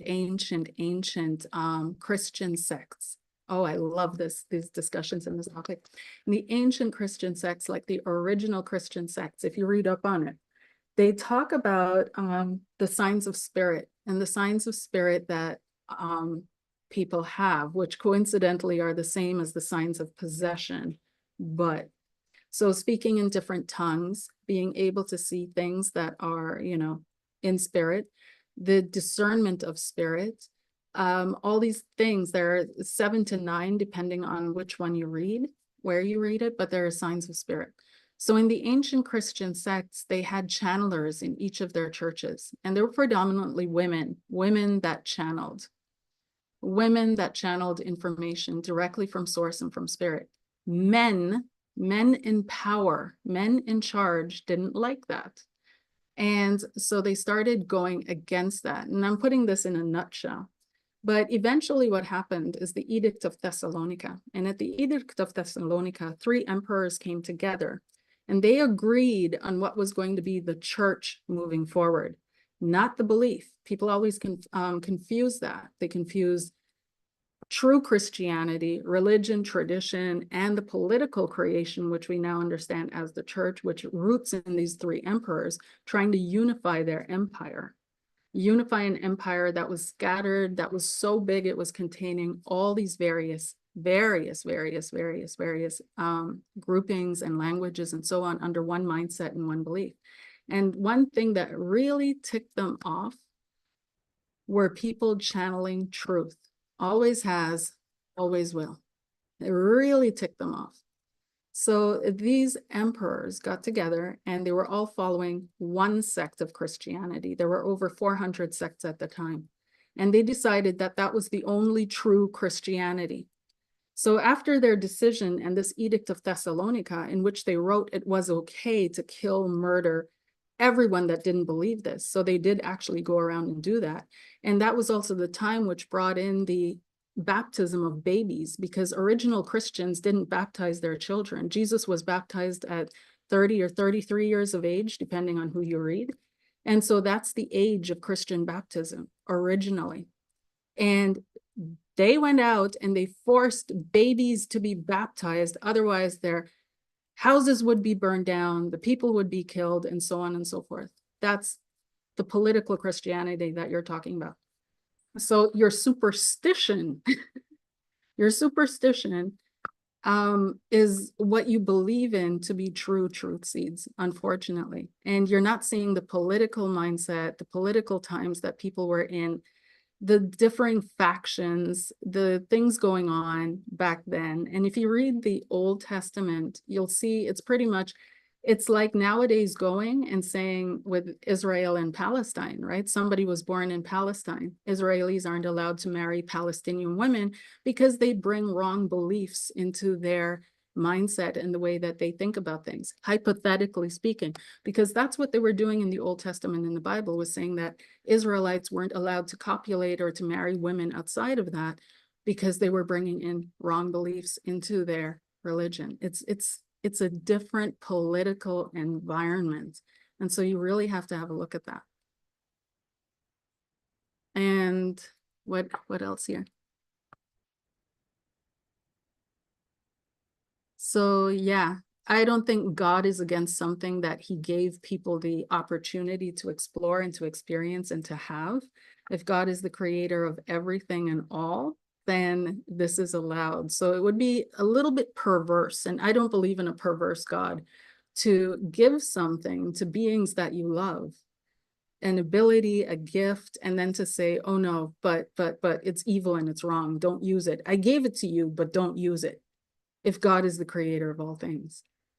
So truth seeds, if you feel more comfortable in your box and you feel more comfortable in that little space that you've given yourself to live on, that's fine. You stay there, but don't drag anybody else down into your darkness and your hell with you. I get that you're not in a good place, that you're feeling really bad about your life, and I can help, but I don't think you want that kind of help, because then you'd actually have to take responsibility and change things.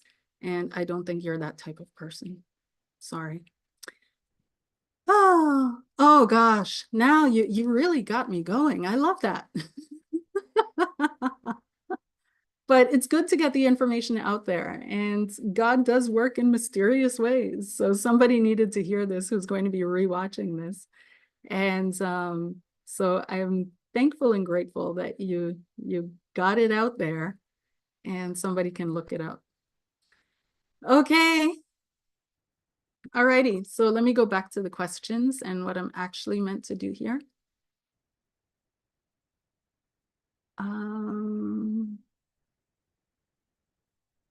Blend. My current job is frustrating. I wanted to see if it would change or improve.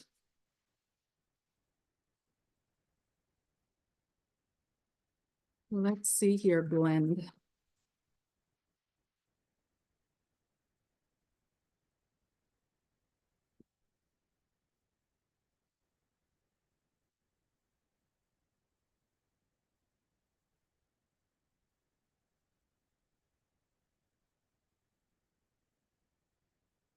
Yeah, you're looking out at something new, blend, but you're going to have to take action, okay? But if you do take action, then something new is going to come your way where it's a lot more balanced for you. So I see you here with the 3 of candles or the 3 of wands. And this is looking out. It says here, go from your country, your people, and your father's household to the land I will show you. And this is the call of Abraham. So it's asking you to have faith in this calling, have faith in this feeling within you that I'm not in the right place. There's something better out there for me. There's something else I need to do. There's something else where I can expand more, and I need to follow that call.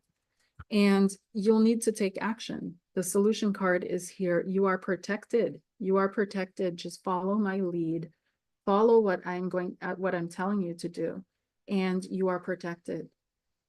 So the King of Candles or the King of Wands has to do with taking action, clearly, but the quote underneath it, in addition to, is saying that I will make your name great, right? I'm going to put you in a place where you are going to be in a better place than you were before. The outcome you've got is temperance, which is balance, harmony, peace. And this is a major arcana card. So you're meant to experience this. You're meant to experience this, but you have to heed the call, trust in the call, trust that you are protected, and then move forward with peace in your heart and just real balance. Don't get too upset. Don't leave in a huff. Really just be balanced about how you're going about things. Okay.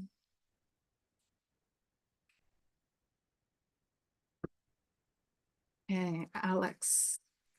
Alex, did I answer your question? I wanted to. I started to, I think. I feel beyond stuck financially, no friends, and a terrible roommate. How can I feel happy again?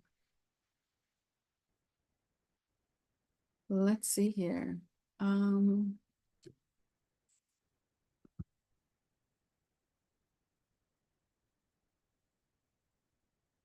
Alex.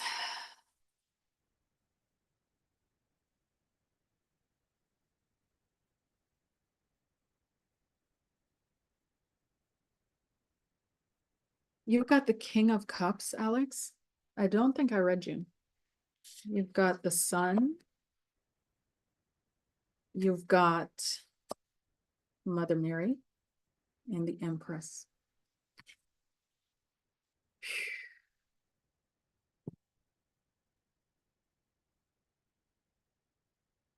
The King of Cups has to do with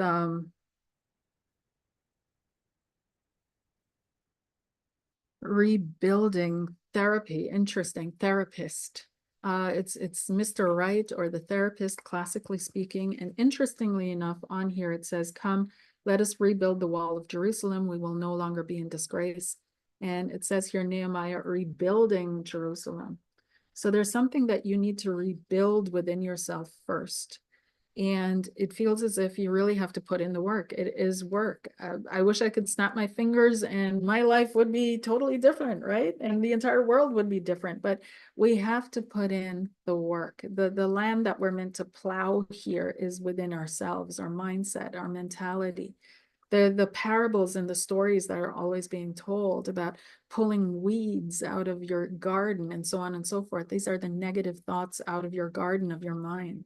So rebuilding something within yourself is the construct of your mind, the very foundation of how you think, how you go about things, rewiring yourself neurologically to be more positive, to be more strong within yourself, to really have a foundation of beliefs to move out from, because it feels like you're moving out from other people's beliefs, but not from your own. You're not sure what you believe.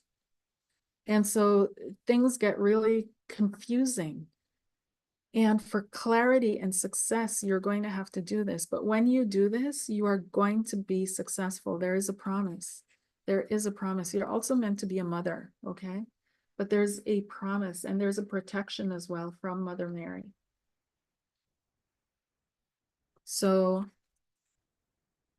you start on that and let me know how that goes. I know that's probably not what you wanted to hear, but clearly this is about what you need to do. Okay. Thank you.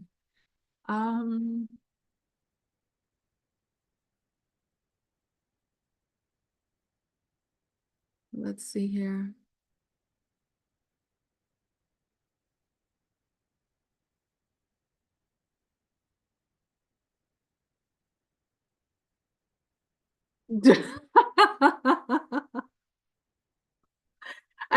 You're so entertaining. That's why I'm leaving you in here. Okay, let's see here. Turi, will there be an opportunity to move countries soon and find my own place? Thank you. Turi, will there be an opportunity to move countries soon and find my own place?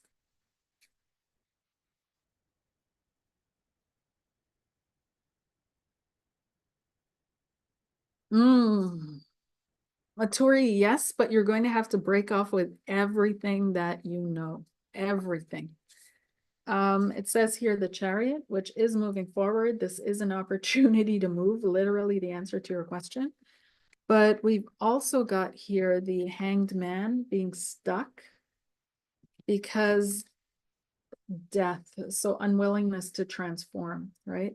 Hesitating to do the transformation that is necessary to make this come about. So there's something that you're still attached to or still holding on to you, energetically possibly, that you want to check into. You want to heal that, whatever that is. You want to heal that, okay? And then you'll be free to move on. Then you'll be free to move on. Okay. And another thing Truth Seeds is doing, I just got a flash download, is judging, and doesn't it say in the Bible, thou shalt not judge? And yet here this person is saying, I'm a born again Christian and I'm judging people because I'm allowed. Oh my goodness. Truth Seeds, I found you because Tony Sayers is deceiving people. Oh my gosh. Oh, Truth Seeds, I advise you build up your own YouTube channel, put in the work instead of going around hijacking others, okay? That is also demonic. Put in the work instead of hijacking. Create and grow your own YouTube channel. If you're really speaking the truth and Christ is with you, trust me, you're going to have the people that you're meant to minister to. But I don't think God is about walking in and hijacking others. Righteous judgment from whom? I'm too entertained by this. I'm getting too sidetracked here. I'm too entertained by this person.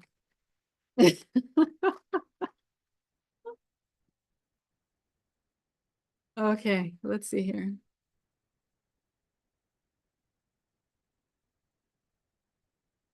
Um,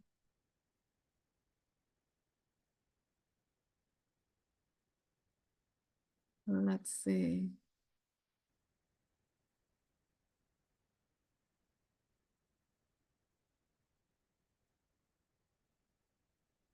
Truth Seeds, God works in mysterious ways. And whatever I said before, if you weren't here, it wouldn't have come out of me. So thank you for heeding the call.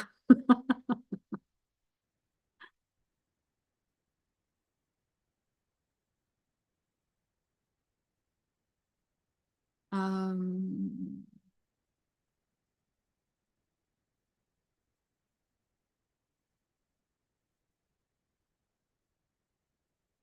okay, 1 second.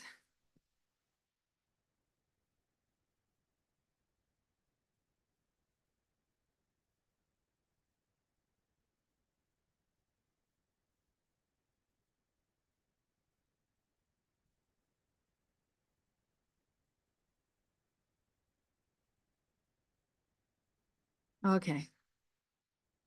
That was entertaining. Oh my gosh. But it was sidetracking because I can't see the questions anymore.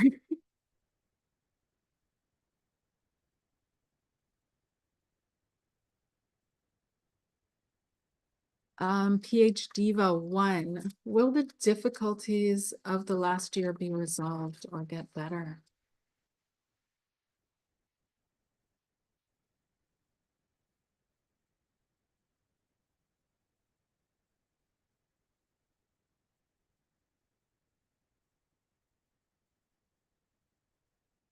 Difficulties of the last year be resolved or get better? Thanks.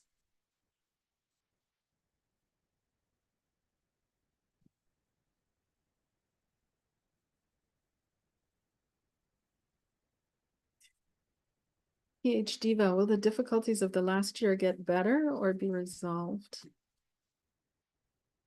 Difficulties. These weren't difficulties. They were growth opportunities. We need to really rephrase all this because what are we growing in? What are we meant to do here? Why are we here? We lose ourselves all the time in the materialistic mindset that all there is to do here is to make money, pay bills, and die. And so we want to hustle to make the most money we can, create the most security that we can, have the strongest, all of that we can in order to survive this life, the troubles of this life that ends once we lose our bodies. But what happens to our souls? We haven't built on those. We haven't worked on those. And so when we have no body and we're still existing, then we start working on our souls. No, we work on them here. And through the experiences that we have here, we're developing ourselves and that side of ourselves that is intangible on the other side of the veil. So instead of seeing this as difficulties, let's see them as challenges meant to bring out the best in us. And why do I say that? Because the Seven of Cups showed up for you, PH Diva, which is the card of illusion, temptation, Seven of Cups, not seeing things in the right way. And be careful with your choices and the decisions that you make based on how you perceive things. So if we perceive things in one way, then this is the choice that we're going to make. So if we see something as a difficulty, then we're going to want to evade that or avoid that. If we see it as a challenge, then we're going to take it head on and we're going to master it. So it's going into life being with the Olympian mindset versus the, oh, I just want to avoid everything and be as comfortable as I can mindset. And it's really up to you how you choose to perceive this. That's literally what I'm saying here. And I know you just want a black and white yes or no answer, but Spirit's like saying you got the power. It's really up to you. The power is in your hands if it's going to get better or not, because it lies in your perspective, how you perceive things, how you see things, because that determines the decisions that you're going to make. So they're saying stick with it. Yeah, you're going to have to work a little bit with a Knight of Coins. But yes, it is going to get better because it's leading to the Ace of Cups, emotional happiness, right? So your outcome is the Ace of Cups, which is happiness, which is joy, which is love, which is also finding that source of love, of true, authentic love within you again, and bringing that up and out, being able to express that, feel connected to it. But you're going to have to do the work. And part of the work is learning how you make your decisions, what you decide for, what makes you respond, what makes you react, what makes you jump, what makes you hide, what makes you move forward, what makes you move backwards. And to learn to alter your perception at will so that it allows you to make the decisions that you need to make that will benefit you.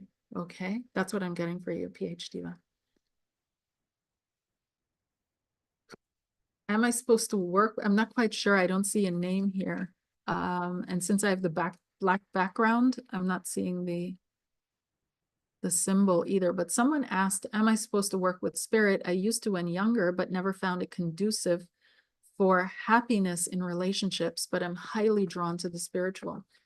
It depends on so many things. Let me draw a card for you.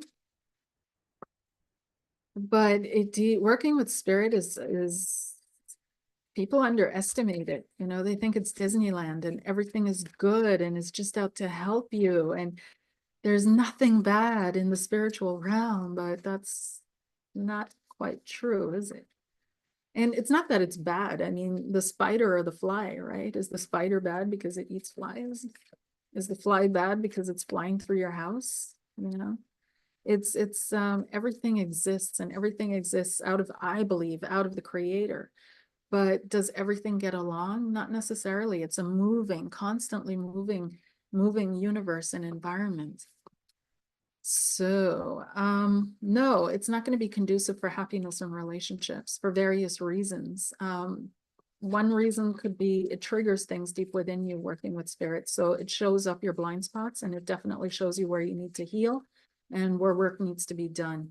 And it shows up the truth. So if you're working with spirits and you're in the wrong relationship, or the relationship is not for you, it's not going to last. It's not going to hold.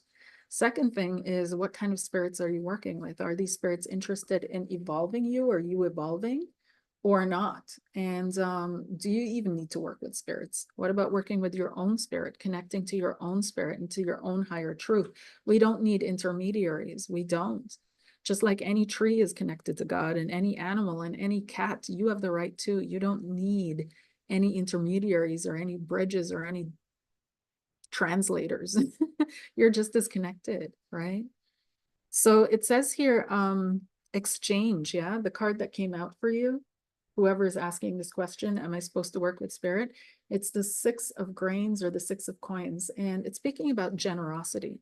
And this is a card that shows that whatever is in you is what you're going to get out of it.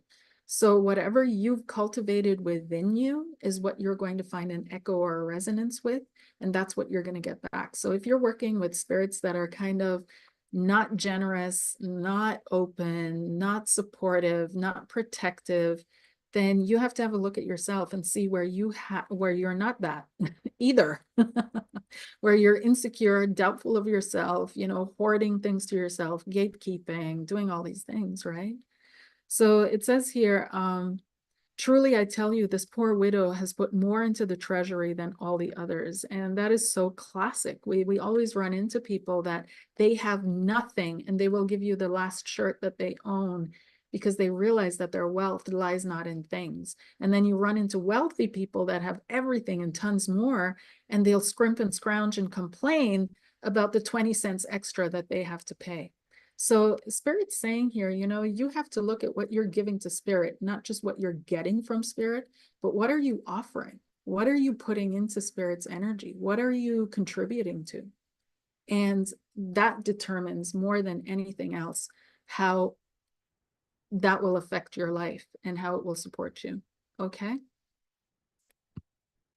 Yay! Thank you so much. Thank you.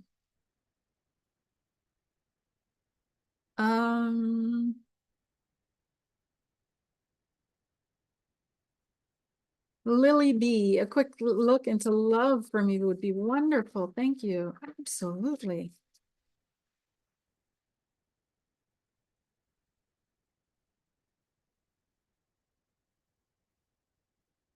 Ah,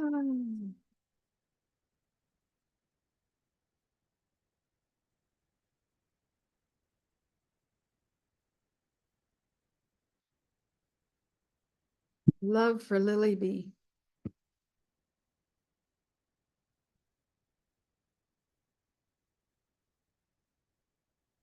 Mm.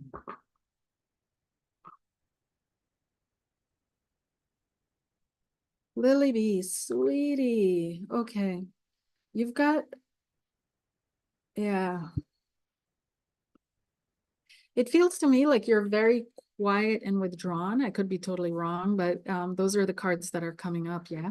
So part of the energy around you is the Four of Swords. So quietness, contemplation, withdrawal, thinking about things, contemplating things, retreating oftentimes. And that's kind of hard.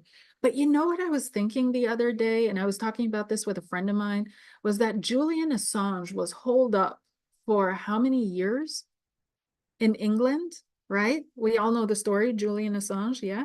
And he comes out and he's married with 2 kids. How is that even possible if God didn't help him? Like, seriously, we're all out and about, we're doing our thing, we're living full lives, and so many people are having difficulties finding the right partner. But this man is sitting locked up and he walks out with 2 kids and a wife. And before he got married to that wife, Pamela Anderson was flying over to meet him and to connect with him. And they had a little something, something. I don't know if you guys know that, but just a little gossip here. But she writes about it. She talks about it. She was his friend and supporter. Mm-hmm. But she flew out to meet him and to see him. And that reminds me of that spot in the Bible where Jesus says, look at the lilies of the valley. Do you think that they're worried about what they wear or what they eat? They're not, because they know they're supported by the divine. And so are you, Lily B. And those are the cards that are coming up. It says here, you're carrying a burden that is way too heavy for you. You need to put it down. This may be an ancestral burden. So the way you think about yourself or see yourself, you still may be wrapped up in something that comes from your parents, right? So the way I feel, maybe your mother, projected onto you. Okay. Or the worries or the things that she went through in her life, you don't need to fix that. You don't need to do anything different, but something has, out of your background, out of your ancestral line, caused you to be a little bit more withdrawn, holding yourself back.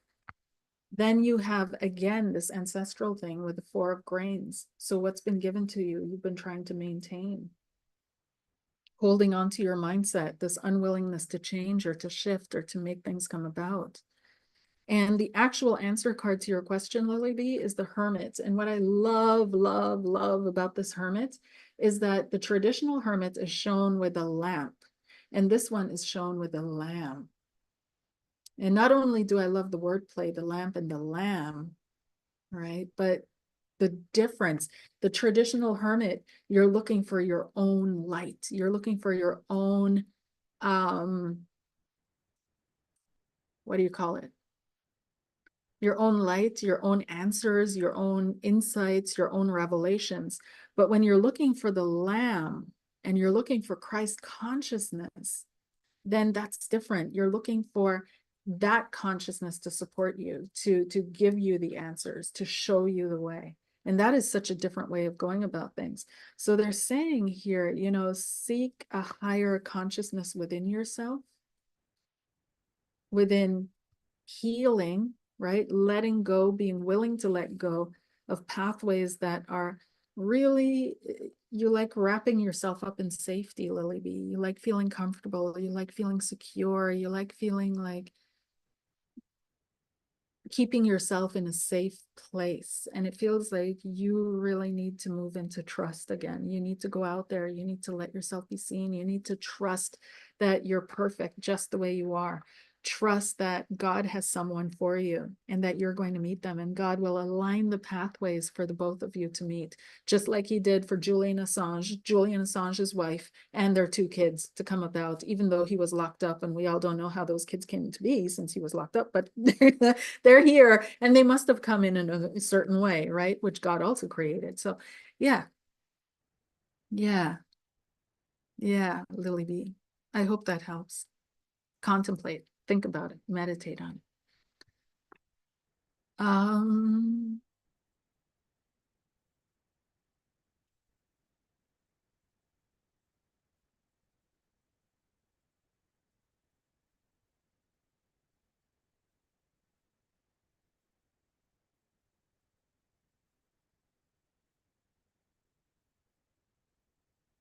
Let me see. Jennifer D, will my investments be fruitful this year? Will one or more of the investment startup fail? Yeah, let's see here.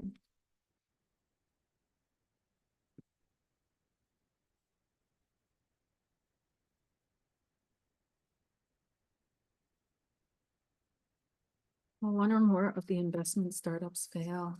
Jennifer. Will be fruitful this year. This year is a tough year financially, yeah.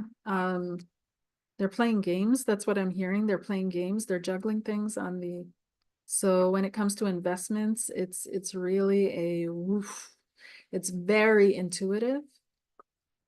Very intuitive. You really have to trust your gut on this one. It's almost like taking your mind out of the equation. Will they be successful? Yes. Okay, yes. So what's coming up is the Lovers card. And the Lovers has to do originally with choices, right? Choices, integrity, morals. It's almost okay. If you stay authentic to your truth, authentic to the truth within you, Jennifer, then you'll be doing the right thing. Then you will have the power, the ability to manifest or create the magician, whatever it is that you need to. But it's important that you stay in integrity and in truth and authenticity. The outcome is the Three of Pentacles, a working together. Yes, the work is going to continue. The startups will continue. It's going to be successful. But the root of it is you staying in integrity and in truth and authentic with your intentions. Very important. Okay. All right. I think I'm done for today. It was very entertaining.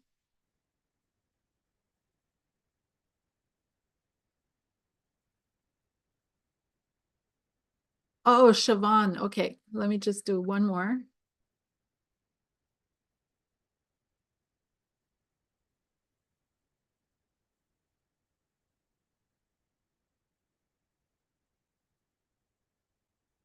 Do.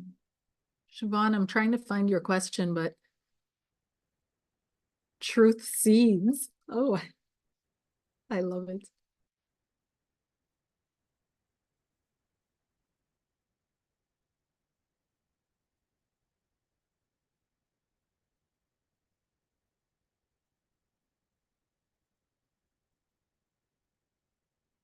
Mm.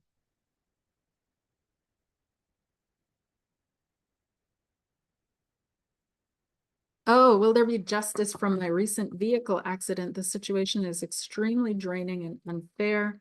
I just want justice from all sides.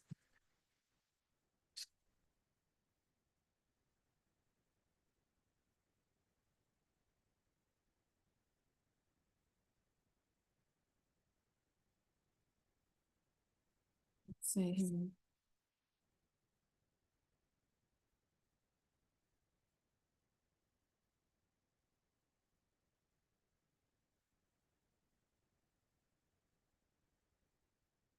Justice for car accident for Siobhan. Ooh.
They're giving me it's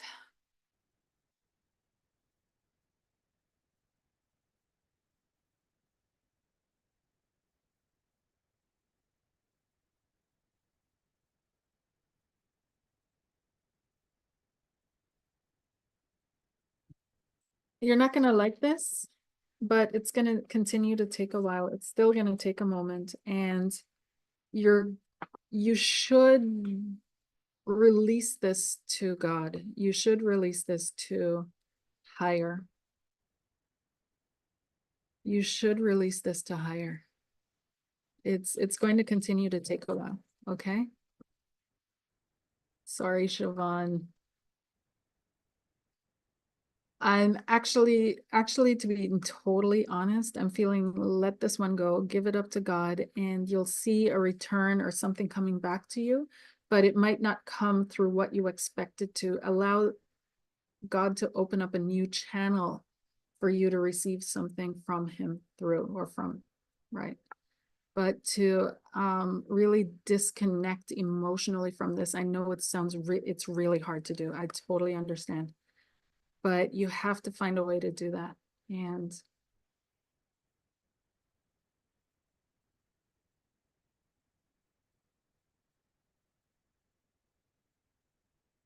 mm, because it's going to take a while. It really is. I'm not seeing an immediate ending to this. It continues. All I got were cards that show you being um upset and thinking about things, Nine of Swords kind of energy, all of that. It's ultimately it's going to work out. Things are going to be brought into balance. And now when I shuffled and just let go of it, I got the Nine of Cups for you and the Temperance card. but ultimately it's going to be brought into balance, but you have to learn to let go and let God. Okay.